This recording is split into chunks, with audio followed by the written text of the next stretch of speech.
com você. Muito obrigado por terem vindo a assistir esta palestra com essa professora Violeta. Só me eu também ando sabe para ti. Obrigado por esta oportunidade.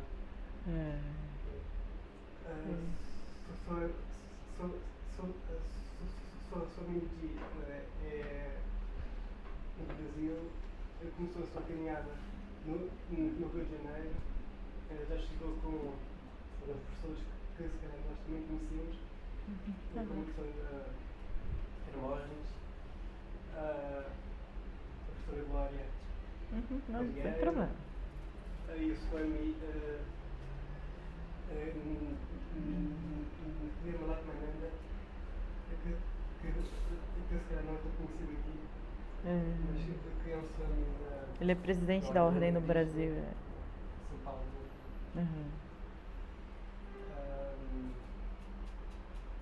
Somente lá em Índia há 10 anos, em monja há 8 anos. Monja, mais ou menos. Se considerar os votos iniciais e os finais, os iniciais foram 8 anos atrás, os finais 3. Sim.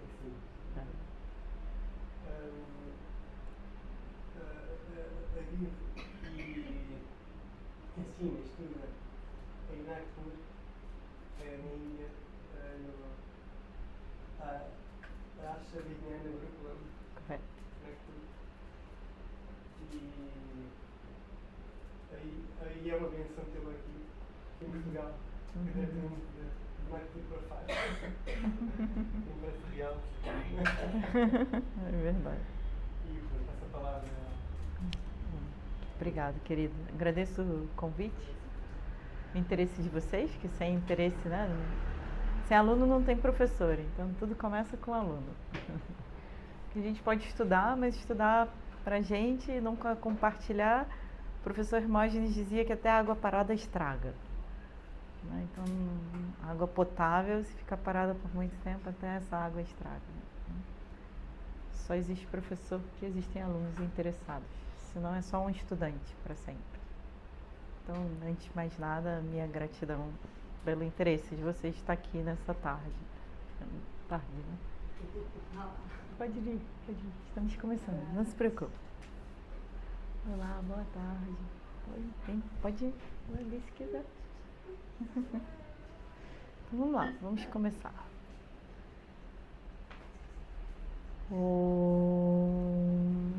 Shuklam Bharadaram Vishnum Shashivarnam Chaturbhujam Prasannavadanam Dhyayet Sarva Vignopashantaye Saraswati Namastubhyam Varade Kamarupini Vidyarambham Karishyami Siddhir Bhavatu Me Sada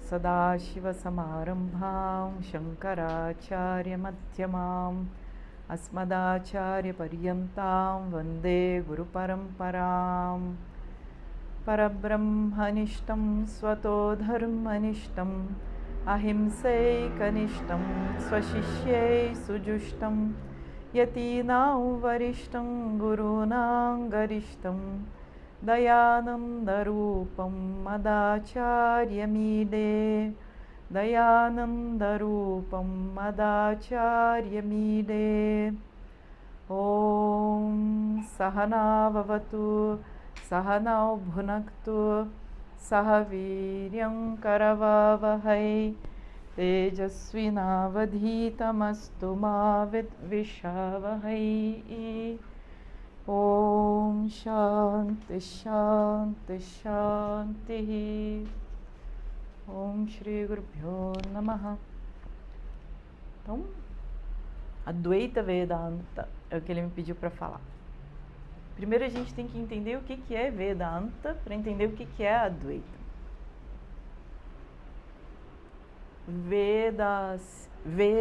Vedanta, o que é chamado Vedanta, Vedanto Nama Upanishad Pramanam. É a definição que um dos textos de Vedanta fala sobre Vedanta. Vedanto Nama, aquilo que é chamado Vedanta, que tem o nome Vedanta, é Upanishad, que é um Pramana. que é o Upanishad? Diálogo entre professor e aluno. Mas não é qualquer diálogo, é sentar próximo de forma respeitosa para ouvir um ensinamento. Isso é chamado samvada, um diálogo especial. Né? Porque diálogo entre os amigos, às vezes ninguém aprende nada com ninguém. Né? Principalmente se forem times de futebol diferentes, ou qualquer coisa nesse sentido. Samvada, um diálogo muito especial, em que alguém sabe alguma coisa e essa pessoa fala para aquele que não sabe, que deseja saber. Esse é um diálogo especial. Nesse diálogo existe a transmissão de um conhecimento. Esse conhecimento é baseado numa visão. Então, na verdade, não é um conhecimento como de matemática, de física, de química. É um conhecimento baseado numa visão de realidade. Então, aquilo que é chamado Upanishad é na forma de um diálogo entre alguém que detém esse conhecimento, essa visão sobre a realidade, e o outro que quer ouvir sobre isso e que não detém nesse momento, mas ao final do diálogo vai ser capaz de ver a mesma coisa que o outro via. Essas Upanishads estão na porção final dos Vedas, tecnicamente falando. Algumas pessoas vão dizer o culminar do conhecimento védico, mas é filosoficamente falando, para inspirar as pessoas. Tecnicamente, nas últimas páginas do livro, você tem o que é chamado Vedanta, Vedasya Antaha Vedanta, aquilo que está na porção final. Essa porção final é constituída desses diálogos que falam sobre essa visão. E essa porção final que ensina sobre essa visão, que não basta falar sobre, né? Deve ensinar para que a gente possa ver por a gente mesmo. Essa aqui é a diferença. Quando alguém fala sobre alguma coisa, lá, boa tarde, por favor. Quando alguém fala sobre alguma coisa, de repente a gente entende, de repente a gente não entende, de repente a gente lembra, de repente a gente não lembra. Mas quando alguém ensina alguma coisa, nossa visão é transformada. Nosso entendimento é transformado. E aquilo fica com a gente para sempre. Por exemplo, vamos colocar uma equação simples. 1 mais 1 igual a 3, 5, 1. Alguém aqui duvida? Alguém aqui questionou ao longo da vida quantos anos a gente tinha quando aprendeu? Pode ser que a gente seja aquele aluno que antes do professor falar a gente já entendeu. 1 mais 1. Às vezes a gente seja aquele aluno que depois, quando o professor terminou, junto com o professor a gente entendeu. Pegou um palitinho, um lápis, o outro lápis, botou junto, 2. Às vezes a gente seja, talvez sejamos aquele aluno que depois que o professor terminou a explicação, você tem uma expressão assim, e o professor vai explicar de novo, e de novo, e de novo. Em algum momento dá um clique. Quando você vê, ninguém tira de você. A gente pode dizer 1 mais 1 em português, em inglês, em sânscrito, que o entendimento por trás da visão que a gente recebeu está completo quando a gente entende aquilo. Por quê? Porque todo conhecimento depende do vastu, do objeto que está lá, e não do observador. Todos nós aqui entendemos 1 mais 1 igual a 2 da mesma forma. Porque 2 são sempre 2, em qualquer língua que a gente expresse. Como resultado dessa equação, desse conhecimento, todos nós enxergamos o conhecimento, a visão da mesma forma. Independente de sermos pessoas diferentes, idades diferentes, bagagens diferentes. Essa é a natureza de um conhecimento. Quando o conhecimento revela um fato, uma realidade, o conhecimento é dependente do Vastu Tantram, e não do observador. Quando o Vedanta ensina sobre uma visão de uma realidade. Se a realidade que é apresentada é real, tem que ser que nem 1 mais 1 igual a 2.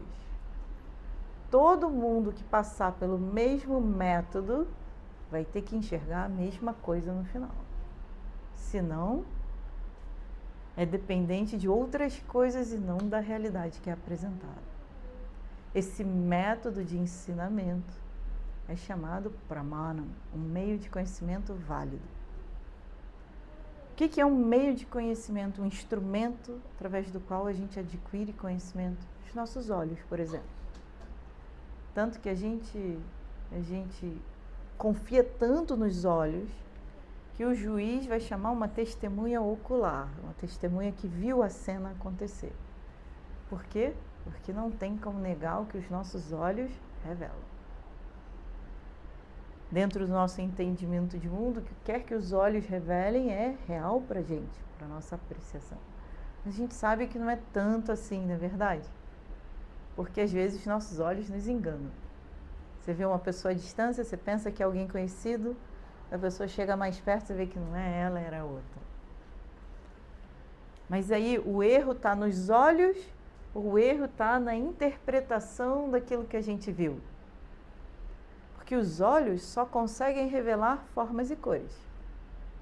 Agora, aquela forma com aquela cor associada a uma pessoa já é um processamento em cima da informação que os olhos revelam, não é verdade?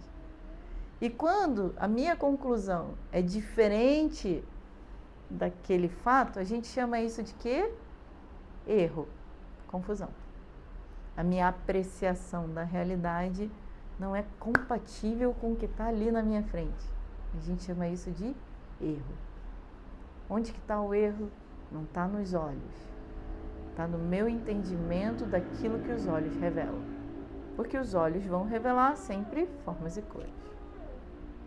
Então, esse instrumento de conhecimento chamado Vedanta revela a natureza da realidade, que a gente não é capaz de enxergar por a gente mesmo por conta de um erro de apreciação, de reconhecimento dessa realidade. Então, o que o Vedanta revela tem que ser visto por todos que passarem pela mesma metodologia, que nem matemática. Mas para que a gente enxergue, a gente vai precisar corrigir os erros que a gente tenha de apreensão ou apreciação da realidade. Será que a gente não vê a realidade? A gente vê. A gente interage com esse mundo inteiro aqui, que a gente acha que é real e concreto. Todo mundo vê a flor, todo mundo vê a garrafinha, todo mundo vê o telefone. É um mundo relacionado aos objetos e a gente chama essa realidade de objetiva. Porque todos nós vemos da mesma forma os mesmos objetos. Será? Se você gostar dessa cor, você vê essa flor de forma diferente, não é verdade? Porque o seu gosto, o seu desgostar dessa cor ou desse tipo de flor faz com que você aprecie a mesma realidade flor com olhos diferentes. Então, sobreposto a uma realidade objetiva do objeto, tem a minha realidade de sujeito observando o objeto, que é chamada subjetiva, com relação a esse sujeito, a minha leitura desse objeto. Nós vivemos a vida achando que essas duas realidades são as únicas realidades que a gente tem para viver. A objetiva parece absoluta e a subjetiva todo mundo entende. Ah, está sendo muito subjetivo, vamos ser mais pragmáticos, né? Isso tudo a gente entende. Mas o Vedanta vai dizer que não para aí.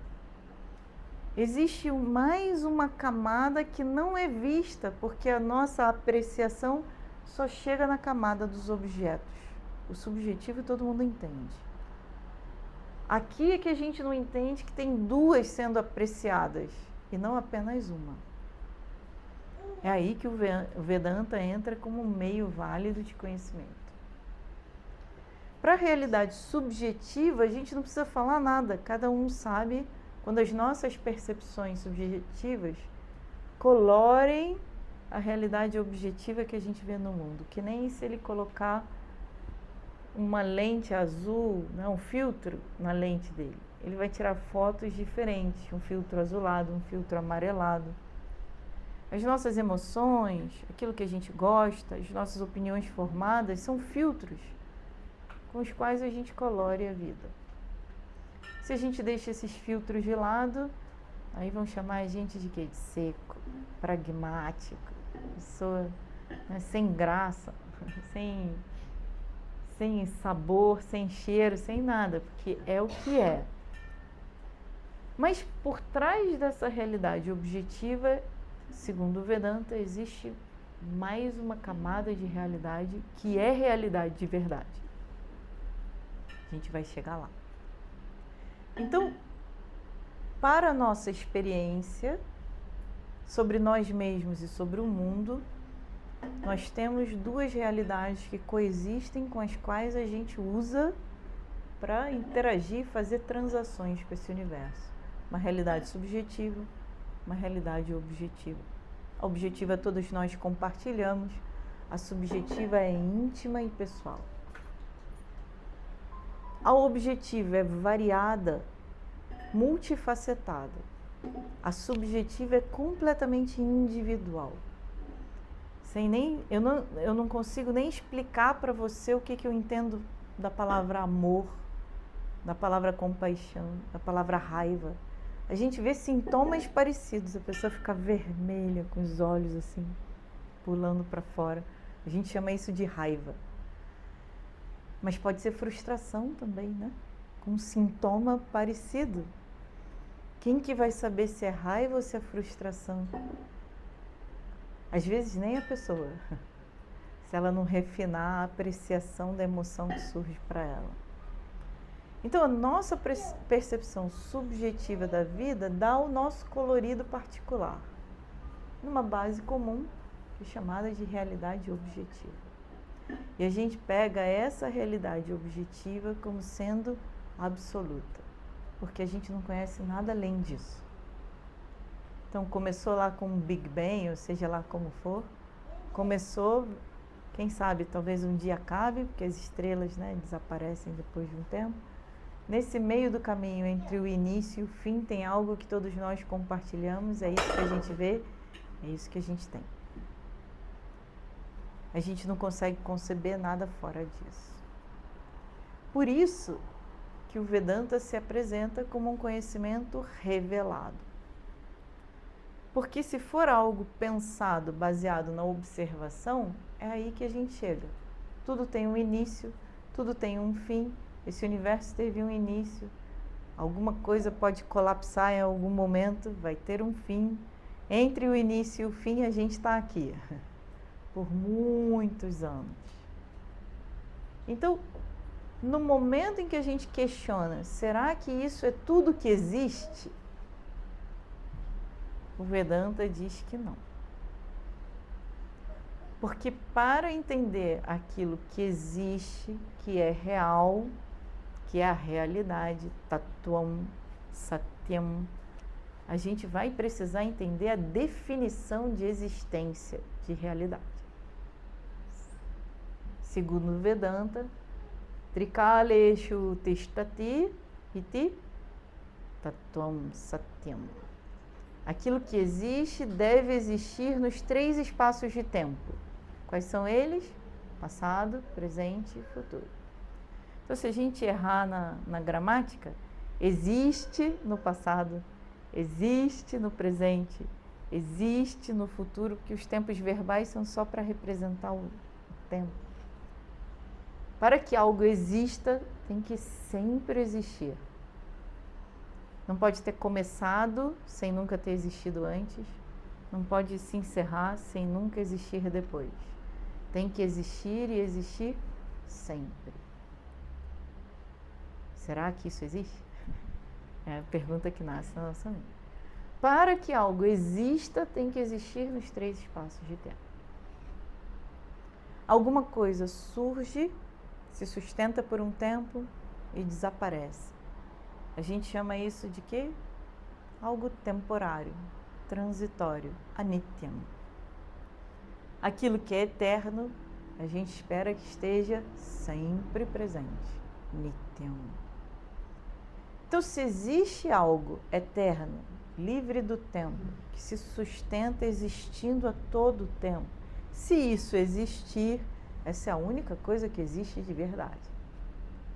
Porque todo o resto que a gente conhece aparece no tempo, desaparece no tempo. Até tempo e espaço dizem que aparecem juntos. Então, de onde que eles vieram é uma outra história. Mas então, se algo existe e é real, tem que se sustentar em todos os tempos possíveis. Eu dei um exemplo de existência, de existe. Existe no passado, presente e futuro. Agora vamos pensar em realidade.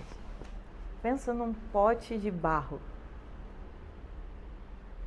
Todo mundo visualizou um pote de barro? Pode ser um pote de planta, pode ser um copo, uma jarra. Agora eu te pergunto, será que esse pote de barro é real? É claro que a gente vai dizer que sim. A gente pode pegar, a gente pode botar alguma coisa dentro dele. Então assim, tem um nome, pote, tem uma forma física rígida, tem uma utilidade. É claro que é real. Mas esse pote de barro não existia antes e não vai existir depois. Antes de ser pote, era uma massa de barro, era um pozinho que alguém pegou de algum lugar, misturou com água. Na Índia eles vão dançar em cima assim com os pés, tirar as pedrinhas e, ou então vai trabalhar com a mão, vai fazer uma massa disforme. Daquela massa ele tira um pedaço e faz o quê? Faz um pote de barro. Bota naquela roda, todo mundo aqui já viu como é que eles fazem, E aí modela um pote de barro. Então antes era uma massa disforme, virou um pote de barro. No momento que quebra, a gente não chama mais de pote, não é verdade? Como que a gente chama? Caco? Pedaços de pote. O pote deixou de existir, agora tem os pedaços. E se não for um pote assado, você mistura com água, voltou a ser aquela massa original. Então, será que pote existe? Será que ele é real? A gente tem que parar para questionar. Se a gente nunca parou antes, em algum momento a gente vai ter que parar para questionar. O que é real ali? Porque nome, pote, forma, todo mundo reconhece. Seja aqui ou em Marte, se a gente encontrar um objeto daquela cor, daquele formato, com aquela textura, a gente vai chamar de pote, seja em que língua for. Gata, pote, pote. Ele também, na língua dele. Dela, na língua dela, pote. Então, onde quer que a gente encontre, aquele objeto tem um nome, tem uma forma e tem uma utilidade. Mas não existia antes, passa a existir em algum momento, se sustenta por um tempo, desaparece depois. Será que a gente pode chamar isso de existência? Não no sentido absoluto, na verdade. A gente pode dizer que tem uma existência relativa, temporária. Existe enquanto está ali na frente da gente. Não existia antes, deixou de existir depois. Então, esse pote, a gente não pode dizer sobre esse pote que ele é absolutamente real. A gente só pode dizer que ele é real enquanto ele é pote. Porque antes era massa, depois é pedaço, caco. Aí, quando a gente pensa nisso, a gente pode usar essa mesma análise para o prato, para o vaso de barro. A gente tem um pote, um prato e um vaso agora. 3 diferentes nomes, 3 diferentes formas. Quantos barros? Um barro. Uma substância do qual os 3 são formados, aparentemente formados. Volta lá para o pote. Quando que o pote deixou de ser barro para virar pote? Tanto que a gente chama de pote de barro, pote de vidro, pote de plástico. Então, o que era antes era barro, a gente forma alguma coisa que tem o barro como base Depois que quebra, o que sobra é o quê? O barro numa outra forma. Então, quando a gente analisa Mritika Ityeva Satyam, a única realidade que existe ali naquele pote é o quê? O barro. Porque era barro antes, continua sendo barro durante, continua sendo barro depois. A gente tem barro para todos os lados. A textura é do barro, o peso do barro, a cor do barro, a existência derivada do barro. O que é pote? Já parou para pensar nisso? O que é que a gente chama de pote? Se tudo que tem ali para a gente manusear é apenas barro. Pote é apenas o quê? Um nome para aquela forma em particular. Namadeyam, Vikaro Namadeyam, Mritika Ityeva Satyam, Chandogya Upanishad. Uma Upanishad analisando a situação do pote e questionando o que é verdade ali, Satyam. A verdade é apenas barro. Pote existe, a gente não pode dizer que não existe. A gente precisa da entidade chamada pote para fazer alguma coisa com ela. Mas a gente não pode dizer que existe de forma absoluta. Existe usando o barro como base e assumindo uma forma específica. Quando esse barro assume uma forma, uma manifestação específica, a gente chama ele de pote, a gente chama ele de prato, a gente chama ele de vaso. E na base a gente tem uma visão, um entendimento, que é o quê? Barro e apenas barro, nada além de barro. Essa uma visão que não dá espaço para uma segunda, não é verdade? O que mais que tem ali diferente de barro? O que mais que tem ali separado de barro? O que mais que tem ali derivado de barro? Barro e apenas barro. Ekam meva advitiyam, barro. Ekam, eva, apenas. Advitiyam, sem um segundo elemento, barro, no nosso exemplo. Isso é Advitiya, Advaita. E apenas sem um segundo. Barro, apenas barro, sem um segundo elemento. Mas é esse mesmo barro que assume a forma do copo, do pote, do prato e de tudo dentro desse universo, de qualquer outro que seja feito de barro. Deu para entender? No momento que a gente entende que o barro é o substrato, a base, todos os elementos, todos os instrumentos, todos os objetos feitos de barro do mundo inteiro, daquele terracota de 1000 anos atrás, ou talvez se um dia a gente achar em Marte, em Júpiter, em algum outro lugar, o que quer que seja feito de barro dentro desse universo, fica conhecido para nós, não é verdade? Uma vez conhecido, tudo se torna conhecido. Incrível, né? Uma vez conhecendo a essência do pote, do prato, do copo como sendo barro, onde quer que haja barro, a gente vai reconhecê-lo. Uma vez conhecendo um objeto feito de barro, todos os objetos feitos de barro se tornam como que conhecidos para nós. Por quê? O que vai mudar? O barro é o mesmo. Vai mudar os nomes e as formas. Formas diferentes, a gente atribui nomes diferentes. O resto é o mesmo.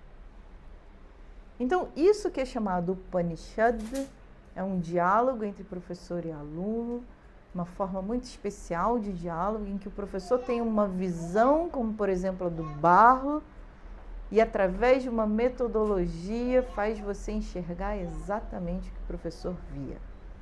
E no final do ensinamento, quando a gente fala que só barro é real, todo mundo aqui entendeu, não é verdade? Todo mundo enxergou da mesma forma que eu. Esse meio que faz com que a gente adquira essa visão é as palavras que o professor manobra, maneja para entregar essa visão para aquele que escuta com atenção. porque não tem nada, nem precisei mostrar um pote de barro. É só explicar que a gente entende. Então, essas palavras são chamadas Shabda Pramanam, um meio de conhecimento através das palavras, que revela algo que a gente não era capaz de ver por a gente mesmo. Há quantos anos a gente lida com potes de barro? Quantas vezes na vida a gente parou para pensar, será que isso é real? Será que isso existe mesmo? Então, se a gente pega o exemplo do pote de barro, o que existe? O barro existe. O que é real? O barro é real. O que é o pote? Um nome e uma forma. Temporários para aquele barro original. Era barro antes, continua sendo barro durante o pote, vai continuar sendo barro depois que o pote quebra e vira caco, não é verdade? No nosso exemplo, o barro existe nos 3 tempos, no tempo passado, no presente e no futuro. Satisfaz o nosso entendimento de Satyam, de Tattva, de realidade, de existência. Mas a gente sabe que o exemplo é limitado. Porque aquilo que as palavras podem descrever fica apenas no âmbito de coisas limitadas que a gente tem com a gente. As minhas palavras não conseguem descrever algo que não esteja dentro da realidade que a gente convive, que a gente experiencia. Então, se as palavras revelam algo dentro dessa realidade, essa realidade que a gente vive é limitada, as palavras também são. Então agora vem o pulo do gato. Como que as palavras que são limitadas podem revelar algo que está sempre presente, até mesmo antes das palavras? E vai continuar presente mesmo depois que qualquer pessoa falante desapareça desse universo. Porque para ser real, para existir de forma absoluta, tem que existir antes, durante e depois de tudo. Então, se as palavras são limitadas para revelar, o nosso exemplo do barro serve para o nosso entendimento, mas não completa, não contempla de forma completa, de forma absoluta. Por quê? Porque a gente sabe, essa massa de barro teve uma origem. O barro que estava no chão, em algum lugar. Antes de ser barro no chão, foi o quê? Foi alguma coisa. Se a gente perguntar para a ciência, vai ser carbono, próton, elétron. Tem sempre alguma outra coisa. E tudo isso começou quando? Começou em algum momento, nem que seja lá no Big Bang. Então, não existia antes, começa a existir. Nosso exemplo é limitado. Mas, usando um exemplo limitado e deixando as formas de lado, a gente consegue entender aquilo que as palavras apontam, não é verdade? As palavras apontam para uma substância que existia antes, existe e vai continuar existindo. Com o que a gente entendeu no exemplo do barro, a gente pode estender para o exemplo do ouro, por exemplo. Pega o ouro como exemplo. Imagina uma gargantilha de ouro, uma pulseira de ouro, brincos de ouro, brinco do nariz de ouro, brinco do umbigo de ouro. Tem cada vez mais brincos. Tornozeleira de ouro. Alguma coisa para o cabelo, como as indianas usam aqui. Diferentes ornamentos, diferentes formas, diferentes pesos, diferentes desenhos, diferentes espessuras, diferentes partes do corpo que vão receber. Quantos objetos são possíveis? Infinitos. De acordo com a criatividade da pessoa que for trabalhar o ouro, mais alguma coisa pode surgir até daqui a 10 anos, daqui a 100 anos. Mas usando a mesma lógica do barro, tudo que for objeto feito de ouro vai ser apenas ouro na nossa apreciação. Então, aquelas palavras que revelaram uma visão em relação ao barro, também revelam em relação ao ouro por aproximação, não é verdade? O que a gente faz? A gente tira o barro de cena e traz o ouro para a mesma cena. E fica com a mesma lógica, com o mesmo raciocínio. Isso é chamado Lakshana. A gente descarta uma parte que não interessa para a gente agora e fica com o entendimento que interessa. A gente descartou o barro, botou o ouro no mesmo lugar. O entendimento por trás é o mesmo, não é verdade?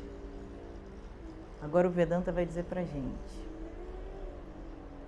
tira o barro, tira o ouro.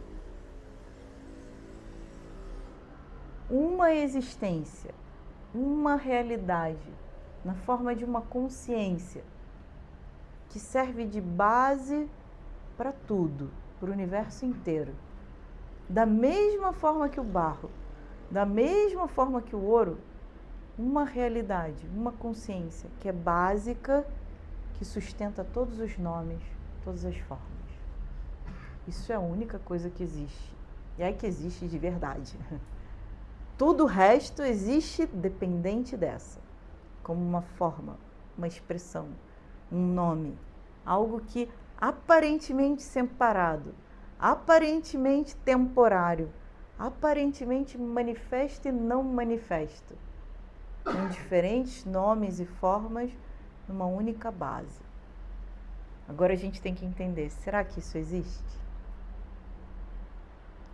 Vamos pensar aqui.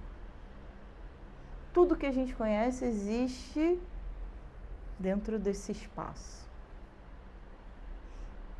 Mas dá uma olhadinha aqui, o espaço dessa sala, shala, é separado do espaço do corredor, onde estão os sapatos. Aqui a gente senta, ali ficam os sapatos. 2 espaços separados. Será que são separados mesmo? Swamiji gostava muito de brincar com isso. Swami Dayananda gostava muito de brincar com isso. A pessoa compra um apartamento, vai tentar explicar para o Swamiji o que comprou. Imagina, né, um Swamiji na década de 50, 60, na Índia, alguém dizendo que comprou um apartamento na América. Você comprou o quê? Um pedaço de terra? Não, Swamiji. Naquela terra tem um prédio.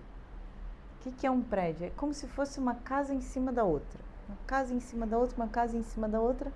Cada casinha pertence a uma pessoa diferente. Mas o que você tem de concreto ali? Não, eu tenho aquele apartamento, aquela casa que fica lá no 5º andar. E o Swamiji pergunta, mas como que é esse apartamento? O chão lhe pertence? Ele vai dizer, pertence, Swamiji, é o chão do meu apartamento. Mas o chão do apartamento do 5º andar é o teto do apartamento do 4º andar, não é verdade? É, Swamiji. O teto lhe pertence? Claro, é o meu teto do meu apartamento. O teto do apartamento do 5º andar é o chão do apartamento do 6º andar. Meu filho, o que você comprou? Te enganaram. Te venderam um espaço no meio do espaço, sem garantia nenhuma. Se vão construir, se não vão construir, se você comprou, né, na planta, lá no desenho arquitetônico, você só tem um espaço imaginário. O que você comprou, meu filho? Te enganaram. Né? Existe divisão para o espaço? Real, não. Apenas subjetiva. A gente coloca essas paredes aqui e, usando as paredes como ponto de referência, a gente diz o espaço dentro da sala, o espaço fora da sala. O espaço do 5º andar, do 4º e do 6º. Porque a gente estabelece na nossa observação pontos de referência e faz com que aquele espaço que não tem divisão nenhuma, que não consegue ser limitado, não consegue ser pintado, não consegue ser separado, aparentemente separado, aparentemente dividido. Tanto que você compra um apartamento de 20 metros quadrados, 30 metros quadrados, cujo metro quadrado custa não sei quantos de dinheiros, e na verdade é apenas um espaço. E aqui, ó, o espaço de Portugal é separado do espaço da Espanha? Sim e não. Existem limites definidos como ponto de vista para a nossa observação. Mas se o espaço dessa sala não é separado do espaço daquela sala, que não é separado do espaço desse prédio, dos vizinhos, desse bairro, dessa cidade, desse país, desse planeta. E esse planeta, nesse sistema solar onde a gente se encontra, nessa galáxia, e olha, cada vez que eles mandam uma sonda, né, alguma coisa, vai descobrindo que tem mais coisa que a gente não sabia antes, mas que já estava lá. Por quê? Porque não há limites para o espaço. A gente nunca conseguiu definir limites reais para o espaço. A gente só pode dizer que a nossa apreciação, nossa observação do espaço é limitada e vai expandindo. Conforme a gente tem mais instrumentos para olhar para longe, ou mais instrumentos para olhar para o pequeno, né? Dentro da célula, dentro do átomo, dentro do elétron, dentro, ou fora, esse espaço parece que nunca tem fim. Então, se existe algo dentro da nossa apreciação de realidade que a gente pode considerar como sempre presente, sem nenhum tipo de limitação, que sustenta tudo, é o espaço. Mas onde que o espaço existe? O espaço existe na consciência do observador. Aí é que o Vedanta dá o pulo do gato. Onde que esse observador existe? Também na consciência que está até mesmo livre do observador. Vamos chegar lá agora. Aqui nesse acordado, todos nós estamos acordados, ainda bem. Que dar aula para gente sonolenta é difícil às vezes. Tem que fazer piada mais do que contar a aula, ensinar. Então, estamos todos acordados. A gente observa o nosso mundo ao redor, a gente observa os nossos 5 sentidos. Quem usa óculos sabe muito bem, porque se não souber onde está o óculos, sabe que não está enxergando. A gente observa a nossa mente também. Diz para mim, você está com raiva agora, nesse instante? Como que você sabe que você não está com raiva? Quem aqui que fala alemão? Um pouquinho. Como que você sabe que você sabe só um pouquinho? Como que vocês sabem que vocês não sabem alemão? A gente é capaz de observar o mundo ao redor, o nosso corpo, os nossos sentidos, a nossa mente, com o lado emocional, com os conhecimentos e ignorâncias que a gente tem. Tudo isso é conhecido para nós, tudo isso é evidente para o observador do acordado. A gente está acordado, a gente observa o observador, o mais básico de todos, aquele que tudo observa a todo tempo. Na idade, né, do Benjamin, já tem lá, porque está ali olhando para tudo, que nem esponja, né, vai absorvendo tudo que está ao redor. Imagina, aos 5 anos de idade, professor, 6, 7 anos de idade, professor na escola chama o seu nome. Você vai levantar a mão e dizer, presente, estou aqui, sou eu. Imagina que a gente repete essa mesma situação aos 50. Daquele mesmo lugar de eu estou aqui, você vai levantar a mão e dizer, eu estou presente. Aos 5 anos, aos 50 anos, esse eu aponta para o mesmo lugar. O corpo de 5 é diferente do corpo de 50. A mente de 5 é diferente da mente de 50. Os conhecimentos de 5 são diferentes dos conhecimentos de 50. Mas esse eu aponta para o mesmo lugar, sempre presente. Nunca se modificou, dos 5 aos 50. Quem tem menos de 50 aqui, bota a sua idade aí. Nunca se modificou, sempre presente, sempre o mesmo, como ponto de referência para o universo inteiro. Né? Benjamin tá concordando ali. Um observador por trás de tudo, sempre o mesmo. Nunca diferente, nunca separado, nunca transformado. Um eu que aponta O pronome eu aponta sempre para essa mesma realidade. O corpo se modificou, a mente se modificou, os conhecimentos e ignorâncias se modificaram. Um pronome que aponta sempre para essa mesma realidade. O que eu penso de mim se modificou, com certeza. O que eu quero para mim, o que eu não quero, tudo isso se modifica. Mas esse eu, para onde a referência aponta, e é uma referência para o universo inteiro. Eu que vejo o pôr do sol, eu que estudei aquelas estrelas, eu que mergulhei na ciência. Eu como a base de tudo. Nunca diferente, nunca separado. Nunca se modificou, nunca aumentou, nunca diminuiu. Modificação é o quê? Aumentou, diminuiu, transformou. Nunca transformou, nunca aumentou, nunca diminuiu. Sempre o mesmo. Esse eu, a gente chama de consciência no Vedanta. Chaitanya. E esse eu do acordado, como ponto de referência para tudo que a gente vivencia no acordado, é chamado Shuddha Chaitanya. Uma consciência que é pura, que não está pendurada em nada, que não tem nenhum atributo, que nunca se modifica, nunca se transforma, é sempre a mesma, purinha ali, só consciência. Ah, professora, mas aí vamos me dar um outro exemplo. Simples. O sonhando. Todo mundo aqui já sonhou, né? Até acordado. Aqui é o sonhando dormindo. Você dormiu e agora está sonhando. Quando você dormiu e agora está sonhando, esse corpo físico, esse mundo ao redor, desaparece. Fica só o sonho, os objetos do sonho, a pessoa do sonho, o corpo do sonho. Como que você sabe que você sonhou? Você estava lá para ver, não é verdade? Mesmo que você não lembre do seu sonho, quando você acorda, você diz o quê? Eu sonhei com alguma coisa que eu não lembro. Quantas vezes a gente acorda com aquela sensação de estava fazendo alguma coisa, você sabe que você estava sonhando, mas você não lembra o que você estava sonhando, apagou. Ou você lembra por um período e quer contar para outra pessoa e diz, esqueci.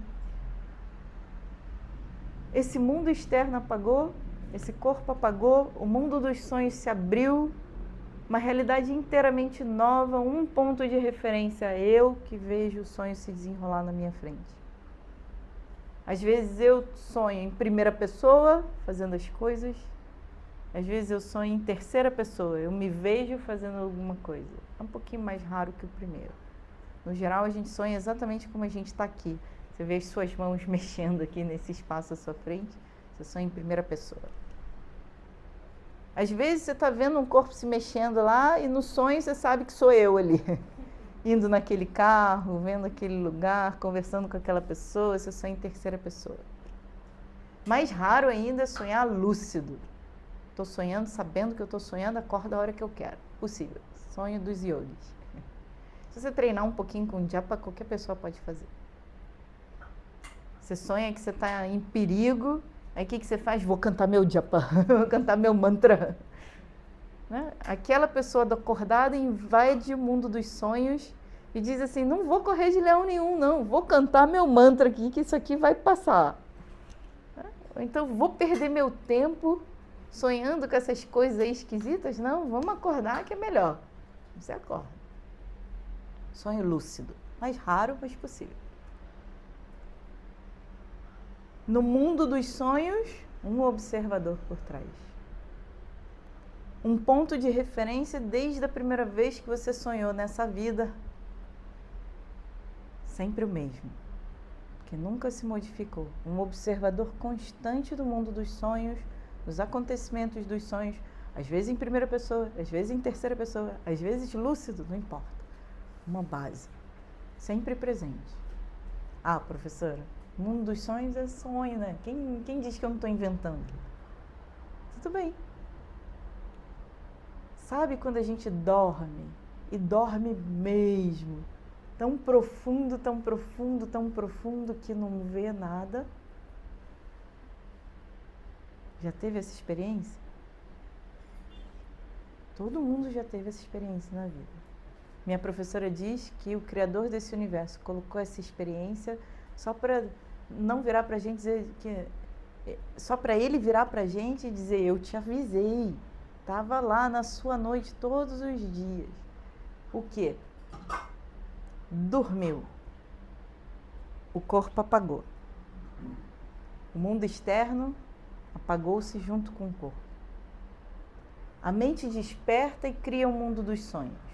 Quando não tem sonhos, a mente também está minimizada, que nem esse telefone aqui, né? Quando você olha assim, você não sabe se está ligado ou desligado. Está apagado. Aí você faz assim, você vê que está lá, funcionando. Mas na sua apreciação estava o quê? Desligado. A mente também desliga.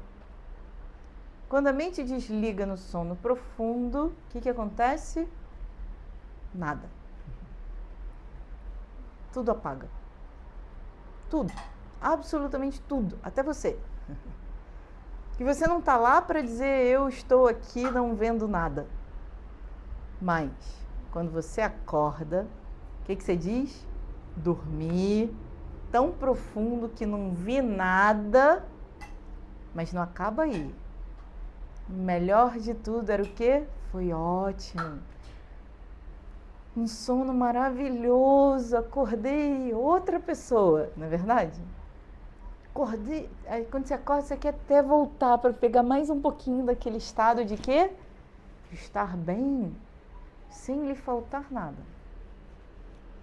Duas conclusões a gente tem que tirar dessa experiência de sono profundo. Mesmo na ausência de tudo, sem nada para ver, eu estou presente.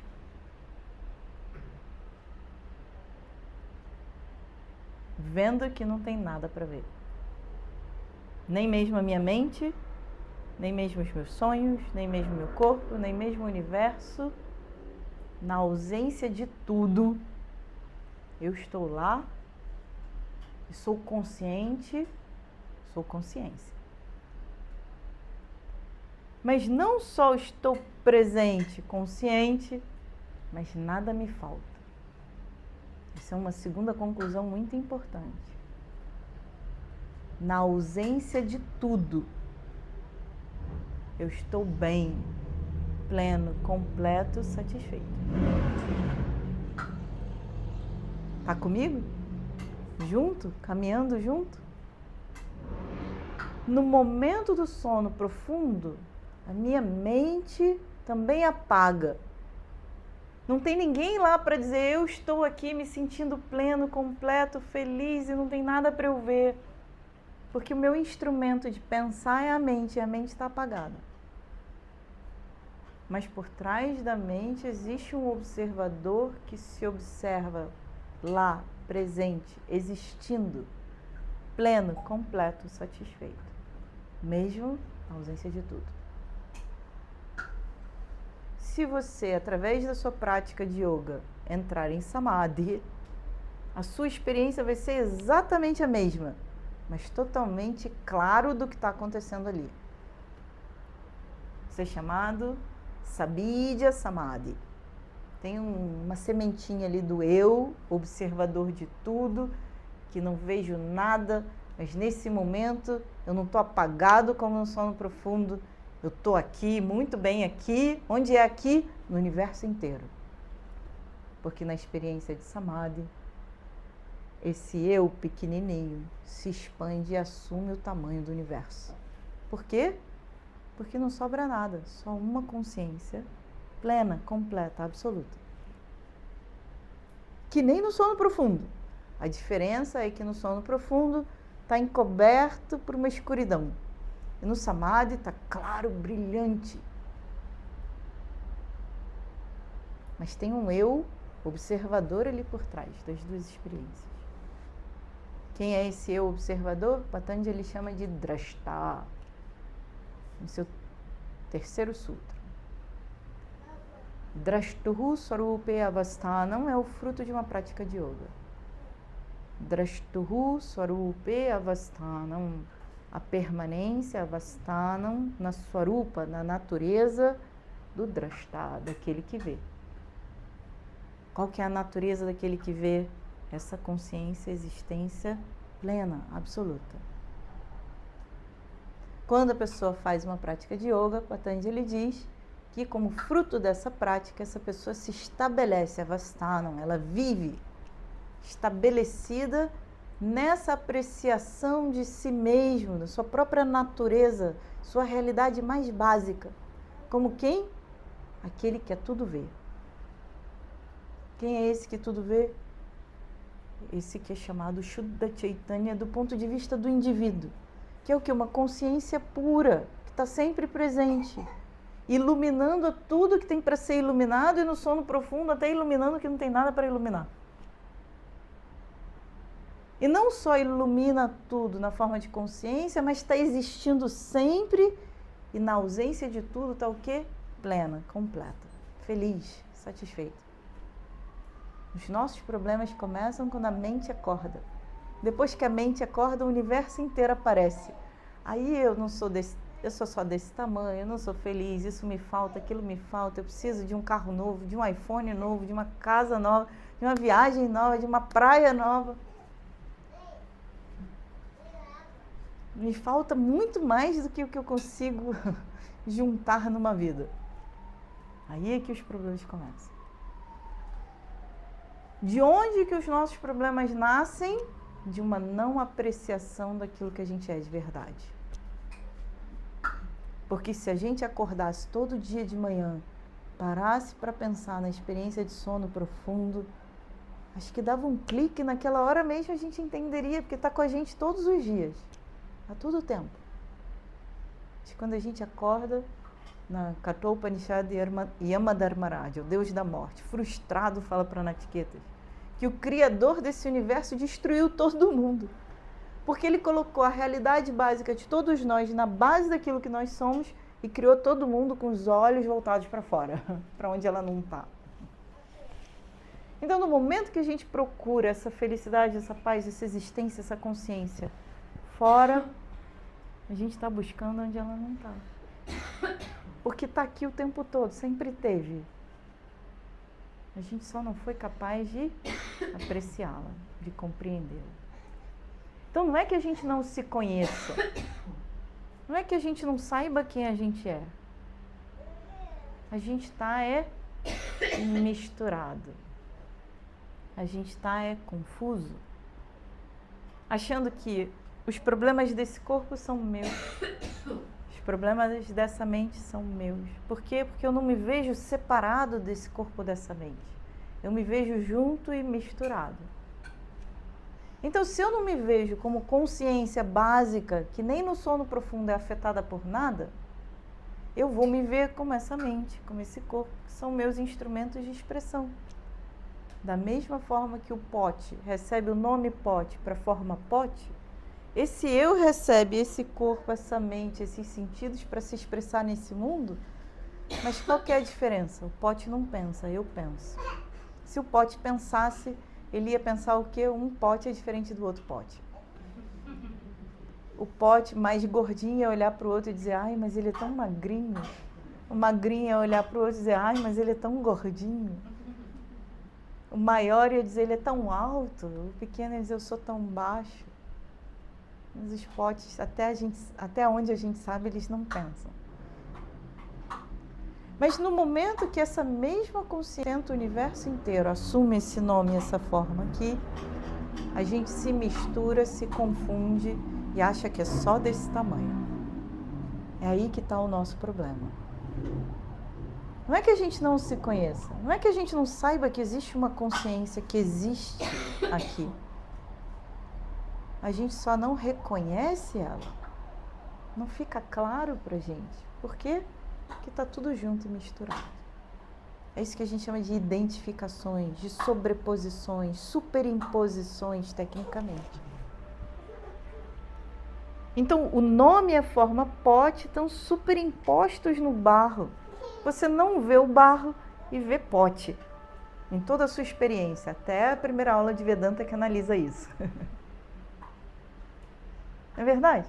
Todos nós fizemos transações com diferentes potes. Mas a gente nunca parou pela gente mesmo para fazer essa análise. No momento em que a gente é levado, a gente vê. Por quê? Porque já faz parte da nossa experiência. Já faz parte daquilo que a gente é. Mas estava junto e misturado e agora separou. O que é barro, o que é pote, a gente entendeu, nunca mais se confunde. Aí agora você brinca com as visões. Estou vendo pote, estou vendo barro. Estou vendo pote, estou vendo barro. Estou vendo pote e barro ao mesmo tempo. Quando eu olho para essa experiência aqui, estou vendo corpo, mente e intelecto. Não estou vendo consciência. Não estou vendo que eu existo para sempre. Por isso que todo mundo vai fazer as plásticas, vai fazer dietas. Para quê? Para viver mais um dia, mais um dia. Porque quando o corpo morre, eu morro. Quando o corpo desaparece, eu desapareço. Então eu quero viver mais um dia, sem saber que eu já existo para sempre. A gente busca a felicidade em mais um iPhone, que agora não vem da China, talvez venha da Índia ou dos Estados Unidos. Sem saber que a felicidade é a base daquilo que a gente é, sempre disponível. O problema é a nossa conclusão de que para ser feliz é aquilo que me falta, quando eu alcançar eu vou ser feliz. Não aprecio aquilo que eu já sou nesse momento. Por isso que todo mundo vai ouvir quando entra num caminho assim meio alternativo, felicidade está dentro de você. Toda aula eu falo isso. Dentro onde, né? Se fosse assim, na hora do banho, que você tirou tudo, tá só você com você. Olha que é um momento bem feliz, senão a gente não cantava no chuveiro, né? Quem canta? Hoje em dia a gente toma banho tão rápido. Às vezes a menina em São Paulo me mostrou que tem um negócio de ventosa para botar no chuveiro para ela tomar banho assistindo série. Levou o Samsara para dentro do banho, que era o único exemplo da gente estar com a gente mesmo, sem nada. Acabou. Nem tomar banho agora, dá para tomar banho você com você mesmo. Tem que tomar banho com o iPhone grudado na parede do chuveiro. Para tomar banho assistindo série. Acabou. Daqui a alguns anos não tem mais exemplo para ensinar Vedanta. Porque agora as pessoas dormem com comprimido, acordam com café. Nesse sonho, né? Nesse sono, o que elas fazem a gente não sabe. Aí toma banho, a gente vai falar aquela experiência de estar sozinho com você mesmo, que não lhe falta nada. Se não tiver espelho no banheiro, melhor ainda, né? Porque aí não olha para, né, se sentir mal com relação ao corpo. Também não vai ter, porque agora no banho a pessoa não está sozinha com ela mesma, está lá com o universo inteiro no iPhone. Daqui a alguns anos vai ficar difícil ensinar Vedanta. Então veja, qual que é a diferença? Por que só pensando a gente não alcança essa realidade maior? Porque no momento que eu entendo, eu sou consciência, eu existo sempre, sem nenhum tipo de modificação, na infância, na adolescência, na idade adulta, esse eu como ponto de referência existe, é consciente e é pleno por conta do sono profundo. Todo mundo entende só usando análise, como a gente está fazendo. Mas só isso não é suficiente. Por quê? Que agora tem um balão de consciência aqui, do lado de outro balão de consciência aqui, do lado de outro balão de consciência ali. Somos diferentes e muitos. Cada um de nós uma consciência plena, completa, existindo, mas em pacotes. No momento em que existe Dvaitam, é isso mesmo.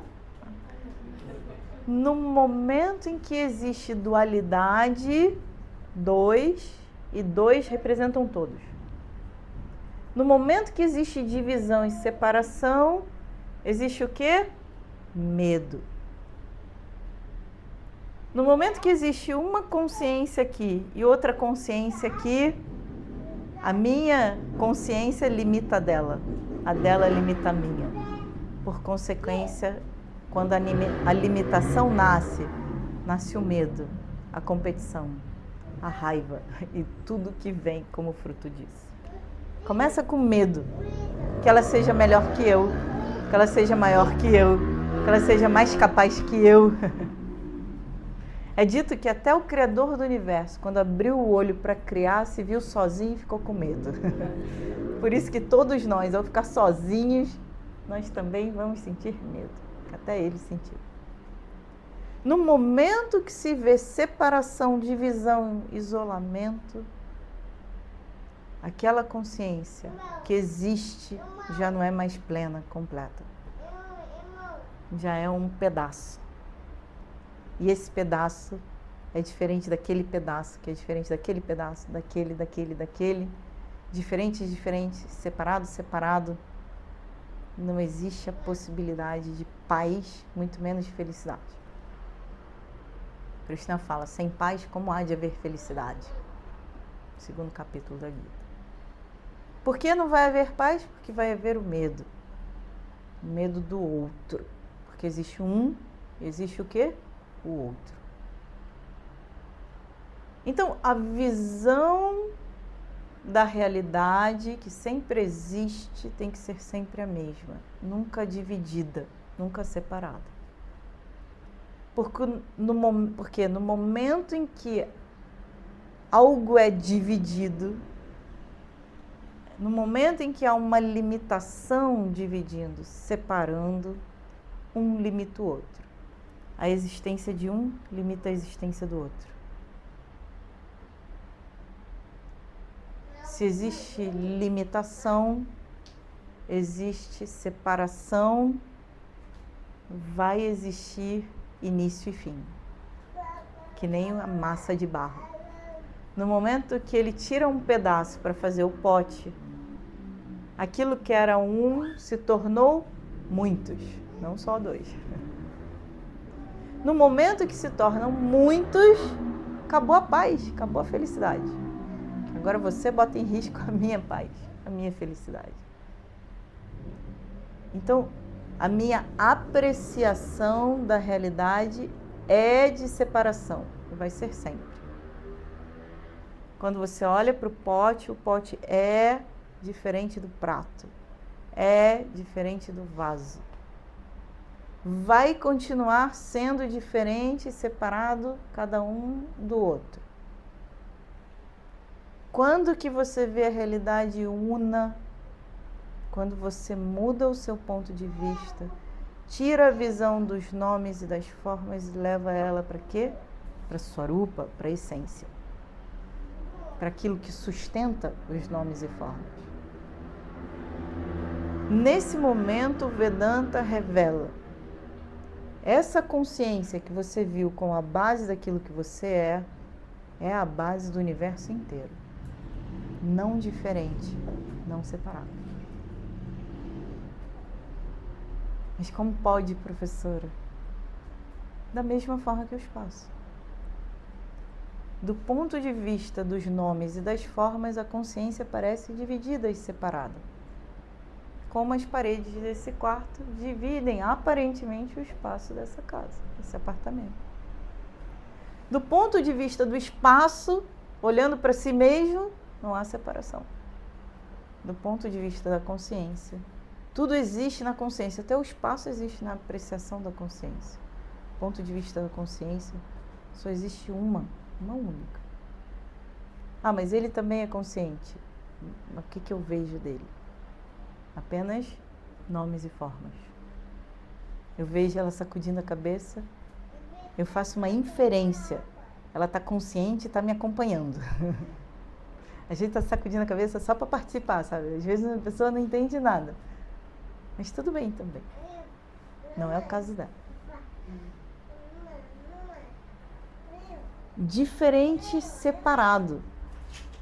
Mas na minha apreciação de realidade, a consciência que habita ela, cada um de vocês, é só inferência. Você está mexendo seus braços e pernas, eu digo que aquela pessoa está consciente. Se caiu desacordado na rua, né? Chama o médico, vai testar os sinais vitais. A pessoa está aqui, mas está o quê? Desacordada, inconsciente. Mas da perspectiva da base que sustenta esse universo, no sono profundo, quando tudo desaparece, existe uma realidade única, que está sempre presente, sempre plena, sempre completa. No ensinamento, o ensinamento vai dizer que essa mesma realidade, cada um de nós vê do mesmo jeito, entende? Lembra como eu comecei? 1 mais 1 igual a 2. Todos nós aqui, no sono profundo, apreciamos uma mesma consciência livre de limitação e plena, do mesmo jeito, da mesma forma.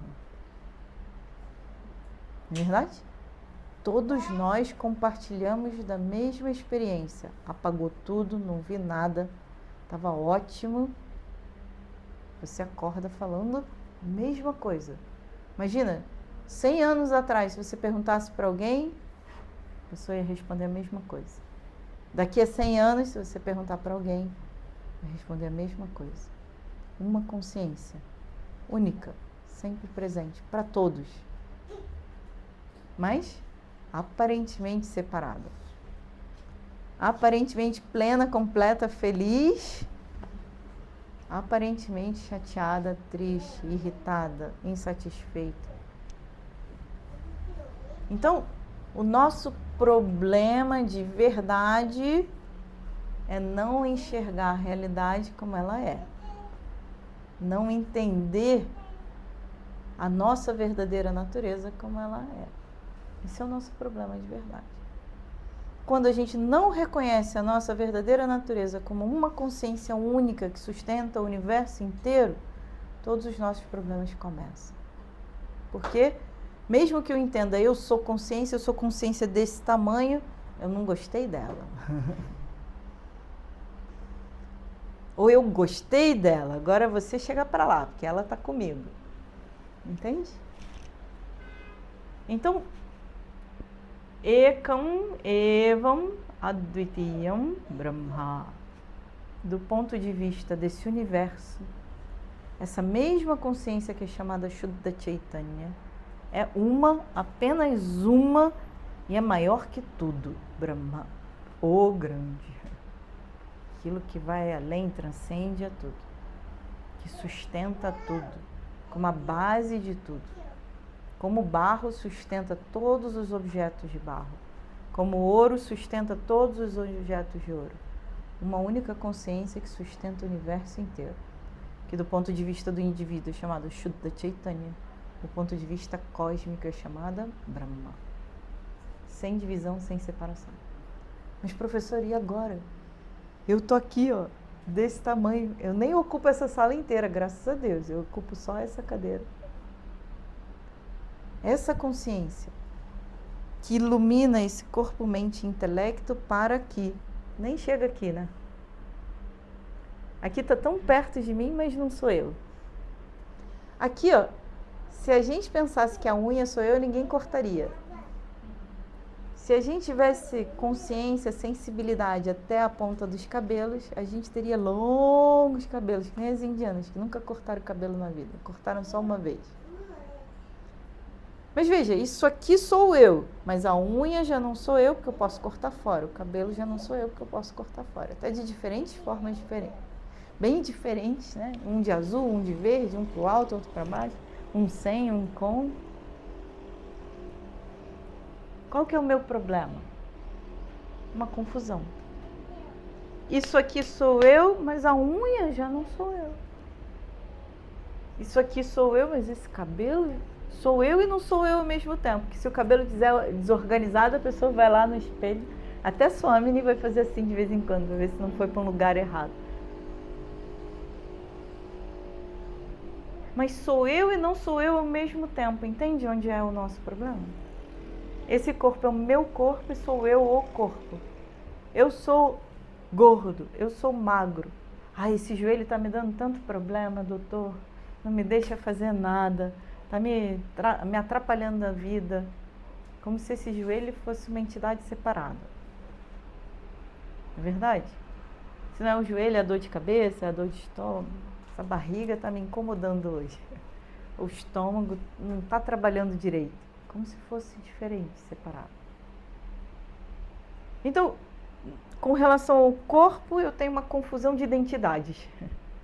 Eu sou o corpo e o corpo me pertence. As duas coisas se sobrepõem. O corpo é meu corpo, mas sou eu. Se esse corpo é devagar, eu sou devagar. Se esse corpo é rápido, eu sou rápido. Eu sou gordo, eu sou magro, eu sou alto, eu sou baixo. Todas essas características pertencem ao corpo que se sobrepõe no que eu chamo de eu. Mas no momento que tem um problema, naquele mesmo momento eu tiro e deixo de fora esse joelho, essas costas, essa cabeça, esses olhos, esses ouvidos. Se eu tocar você pelas costas, você vira porque eu estou te chamando. Se eu te segurar o dedinho e apertar, você diz, por que você está apertando meu dedo? Verdade? Junto e misturado. Sentidos. Eu sou surdo, eu sou cego, eu não enxergo direito, tudo bem. Mas eu sou, essa função que me falta é uma grande identificação. Com os óculos até a sociedade já normalizou. Mas já viu quantas pessoas têm dificuldade de botar um aparelhinho para ouvir melhor? A gente tem um aluno no ashram que a gente mandou para o médico, pagou o equipamento, ele vem para a aula sem. Como que ele vai ouvir a aula sem o negocinho para escutar? Por quê? Uma resistência de aceitar que o ouvido tem problema e não ele. Entende como está junto e misturado? Se eu coloco o aparelhinho, eu sou surdo agora. Todo mundo vai saber que eu não escuto direito. O óculos a gente normalizou até porque, como eu, enxergo um palmo na frente do nariz, se não tiver óculos já era, não faz nada nessa vida. Mas o aparelho de surdez a gente ainda não normalizou da mesma forma. Mas necessário do mesmo jeito. Por quê? Porque eu agora vou passar uma imagem para as pessoas que eu não escuto. Junto e misturado. A função do ouvido passa a ser eu e eu passo a estar por trás do que o meu ouvido faz ou deixa de fazer. Sentidos. Bota todos os sentidos juntos no mesmo pacote. Agora as emoções. Eu raivoso. Eu alegre. Eu medroso. Às vezes a gente vai dizer, eu estou com raiva. É um grande avanço. A raiva está aqui junto comigo. Mas será que é assim que a gente se vê ou a gente só fala assim? Se eu estou com raiva, a raiva está junto comigo, eu digo para você, olha, não fala comigo agora não, porque eu estou com raiva. Volta amanhã, senão a gente vai brigar. Grande avanço de maturidade, não é verdade? A pessoa... Você vai dizer, eu estou ficando com raiva, hein? É melhor a gente parar essa conversa. A outra pessoa insiste, né? Porque quando você fala, a pessoa fica assim com água na boca, de, né? Insistir um pouquinho mais. Mas se eu entendo, a raiva está dentro de mim, comigo, mas eu não sou a raiva. Ela está tomando um volume, ela vai tomar conta, hein? Aí quando ela toma conta, eu não respondo por mim, hein? Aí é a raiva falando, é melhor você sair da minha frente. Ótimo, nossos problemas reduzem mais do que 70%. Mas geralmente não é assim, né? Sou eu a raiva. Agora é a raiva personificada nessa pessoa que eu sou. Um avatar. Baixou o santo, como eles dizem no Brasil. Né? Uma entidade incorporou nessa pessoa e agora está falando, a raiva. Tanto fala de forma independente que quando a raiva passa a gente até se arrepende do que falou, não é verdade? Quem falou? A raiva falou. Não é. Porque eu nunca falaria isso. A raiva falou. Mas se a raiva tivesse nas nossas mãos, desse eu consciente, eu vou contar até 3 e todo mundo vai ficar com raiva de mim. Agora. 1, 2, 3, vai! Com raiva da professora. Se você é a raiva, vamos lá, quero ver. O olho vermelho, as bochechas pulando para fora, a mão já fechando assim. A raiva não está nas nossas mãos. Tentar controlá-la também é tão idiotice quanto tentar invocá-la nesse momento. Mas se eu ficar provocando, você vai ficar. Então eu vou parar por aqui, você já entendeu. Porque a raiva é uma emoção forte que toma conta. Tem um processo de crescimento, desenvolvimento e extinção. Se a gente identifica o processo, a gente pode interrompê-lo a qualquer instância, até antes de explodir.